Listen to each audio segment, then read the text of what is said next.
Good evening and welcome to the Hometown News TV. I'm John Young. And I'm Lori Young. And in this week's Hometown News, we have Harvey McKay, honesty, integrity, values, not optional. He talks about living out your ethics and values. Tom Keene, the good old days, vocabulary for those who remember the 1950s. And you'll have to check out this week's article because he talks about everything from fender skirts to bus and halter. Dave says he gives advice on helping out a college student with college loans and shopping for a used vehicle. John's article with the Small Town DIY is titled, But It's Black Friday Deal. But pay attention to prices because sometimes Black Friday isn't the best deal. Sheila Riplinger, her article is Donkey Talk. People who don't admit when they are wrong, even when it's obvious. And now for this week's upcoming events, we have the New Munich JC's Holiday Expo and Craft Fair on Saturday, November 19th from 11 until 3 at the American Legion in Melrose. The Empty Stocking program is currently putting together a list of families with children ages 15 and under that need some help with gifts this holiday season. The child must be a resident of the Grey Eagle-Bertram area. If your family needs help this holiday season, or if you would like to sponsor a family, give Janine Pullman a call at 320-223-8459, and you must do that before December 8th. And now for this week's obituaries, we have Patricia L. Patty Thompson, age 67 of Sauk Center and formerly of New Brighton, died Thursday, November 9th. Services were held Monday, November 13th at First Lutheran Church in Sauk Center. Raymond A. Ray Zenzen, age 92 of Melrose, died Friday, November 10th. Services were held Wednesday, November 15th at St. John the Baptist Catholic Church in Meyer Grove. Mary Ann Mouse, age 86 of Melrose, died Saturday, November 11th. Services were held today, Thursday, November 16th at the Sacred Heart Catholic Church in Freeport. Raphael Ralph Oasis Hondel, age 87 of Albany, died Sunday, November 12th.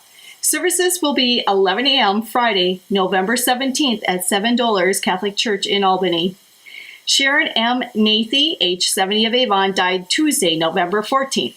Services will be held at 11 a.m. Friday, November 17th at the St. Benedict's Catholic Church in Avon. Herman Solars, age 91 of Holdingford, died Saturday, November 11th. Services were held Wednesday, November 15th at All Saints St. Hedwig's Catholic Church in Holdingford. And you can check out the full obituary write-ups in this week's Hometown News. And for this week, we also have a couple of birth announcements. We have Sofia Botello Alvarado was born to Jose Juan Botello and Brenda Alvarado Botella of Melrose on Wednesday, November 8th. Leah Diane Swanson was born to Joseph and Angela Swanson of Uppsala on Friday, November 10th. And now for this week's Hometown News photos, we have our front page photo. We have Dustin Kitzman of Fergus Falls. He's a nephew to Dan Dolans. He shot this nice 9-point buck in the Grey Eagle area on November 4th, which was opening day. Larry Machi of Swanville got this nice 9-point buck on Friday, November 10th. And for our Minnesota Through the Lens, we have Ralph Hinnenkamp with a leaf still hanging on. Here is a great photo of the Swanville Elementary students who were awarded for the October Positive Behavior. What a great looking group of kids. Uppsala Area Schools October Junior High Students of the Month. And we have the Uppsala Area Schools October Senior High Students of the Month. And we have the Uppsala Area Schools Elementary Students of the Month. Congratulations. Here is the Uppsala Area Schools Robotics Team. Team 4480, the UBC Botics. They participated in the first Minnesota State High School League Robotics competition, which was held in Cass Lake, and they took first place. Congratulations. The American Legion showing their appreciation to the Uppsala school staff during the American Education Week. The Melrose swim team was escorted out of town once again as they head down to the state swim meet. They were escorted out by the Melrose Fire Department and the Melrose Police Department.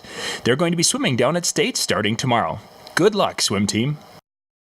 And you could check out all the great stories and the minutes from Swanville City, Upsala City, and the Grey Eagle Township in this week's Hometown News.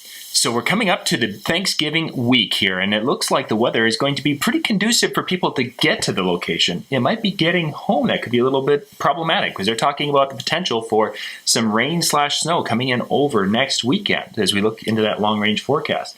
So we may get the family here, but we can't get rid of them. And they were talking at first that single digits were going to be the highs on Thursday. Is that still the case, or is No, that has changed. This is one of the tough things with forecasting at this time of the year. You'll have computer models giving you different looks. One will say that we're going to have the jet stream kind of buckle down, and that would funnel into cold air. One was predicting it was kind of going to go straight east to or west to east, which would keep us more mild. And then there's one that showed it was going to buckle up, because 10 to 12 days out is really just kind of a guess at this time. Mm-hmm. So as of yesterday morning, I believe it was, Wednesday morning, Tuesday morning, one of the two, it was still looking like we might be very cold for Thanksgiving. Now, the latest projections are showing that the highs are going to be in the 20s, and Thanksgiving Day should be a pretty nice day. Friday should be a fairly decent day, but sometime between Friday and Sunday that there could be a weather system coming through that could dump either rain or snow depending upon how warm it is. And again, at this distance out, it's kind of a guess.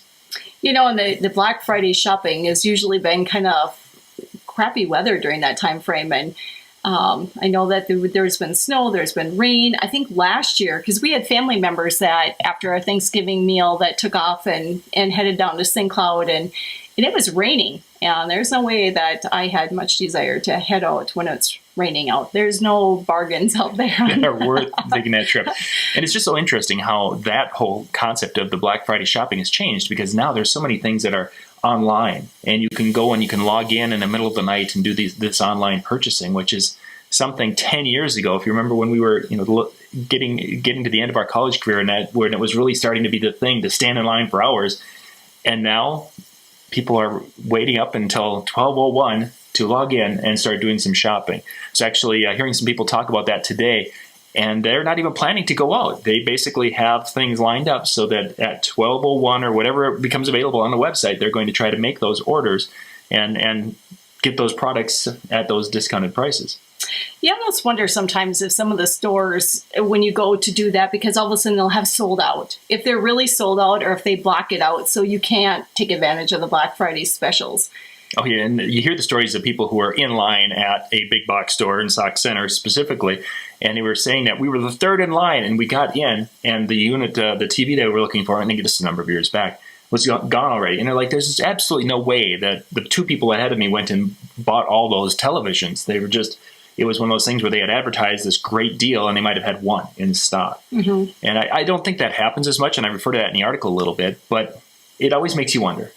I was actually talking to a manager at one of the local stores in the area, and he's kind of from a bigger chain store, but when they have a special deal that comes out, their store is shipped 2 items. Oh my. 2 items is it. 2 of each item. So if it's something hot and then you risk the chance of, okay, do you have an employee that if they want it, they're going to grab it right away? Or if you have connections to an employee that will grab it right away for you. But your odds are really thin at trying to get some of the things on Black Friday. Yeah, that just brings back those trips to St. Cloud where a person was after that. We're going to go get that Baconator press. And you get down there and there's like, oh, I'm sorry, it's all gone. Well, wait, how many were there? Well, there were 3. Best Buy is actually really bad for that, because years ago they had a nice monitor that we needed for the office, which would have worked perfect. And I got there really early. And I know that there's crazy people that actually go the day before, start camping out. Yeah. I'm sorry, but I don't do that kind of stuff. But I got there really early, got there before the doors open, and I brought my mom with. And we got into the store, and first of all, before we could get there, the line roped around the store headed towards the Shopco area. And instead of going and standing in line, I figured that once the doors open, we would just go in. But no, we got told that we had to go around to the end before we could come in. And there were so many people in that store, you could not move. Yeah. You could not, to take a cart to even go get anything, you couldn't do. and I couldn't find the stuff. And then, of course, we find out, we get back, and we have a friend of ours who's like, oh, yeah, so-and-so, they ended up buying a ton of them, and they're planning to sell them on eBay. And I'll tell you, that didn't sit too well with me, because I'm like, oh, I just wanted one. Yeah. Yeah, and you see a lot of that speculation where they'll go buy, and I don't think they allow it as much. I think I saw some limits on things, but remember when the Game Boy thing were so hot a few years back, and people were buying them, and then they would show up on eBay minutes after they purchased them. It's like they had somebody waiting at home. It's like, yes, I have them. Put those listings up. And it's just the way the world has changed and evolved over the years. I just can't imagine back in the day that they were at the general store, that people were running in there on a Thursday morning and saying, hey, I want 2 pounds of flour. Is it a Black Friday? Those didn't happen back then. And speaking of the Game Boy, I remember, this was many years ago when the Game Boy was kind of big. And I at first was thinking, it's like, Target, is there a 2-day sale or whatever? So I don't need to get there right away. And then after I thought about it, it's like, I really need to be there.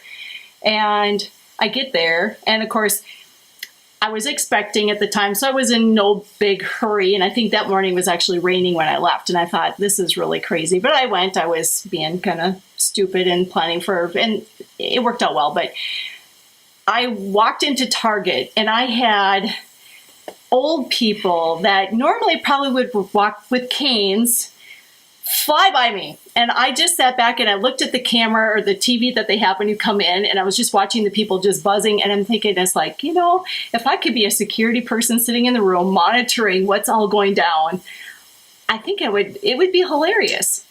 Because some of these people, there's no way that they normally would go that fast. So then I get back by the electronics area, and I was wanting the Game Boy, and there was a gal actually laying in the display case, and she was handing them up, and people were grabbing and running, and all of a sudden, about halfway through the fiasco, one of the people that was there happened to notice that she was grabbing the wrong one. So she was handing up all these Game Boys, and they weren't the right Game Boy pack that was in the flyer.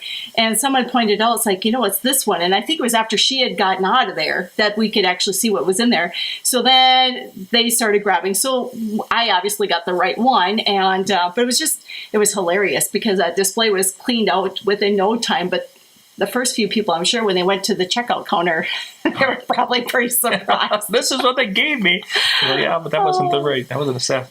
And for those of you wondering, yes, I have gone down on Black Friday. I typically actually do go down most Black Fridays, but I'm the one who gets there after lunch. Mm-hmm. And I typically only go to a couple of spots, one of which is one of the big tool businesses down in St. Cloud. And I usually find whatever I'm looking for. So I consider my Black Fridays shopping a success. I started doing the online thing going on and finding some things, but there's just sometimes that thrill of being almost there. Trampled by senior citizens with cars. It's kind of part of that experience. It's like, I really don't need anything, but I just want to go hang out with crazy people for a while.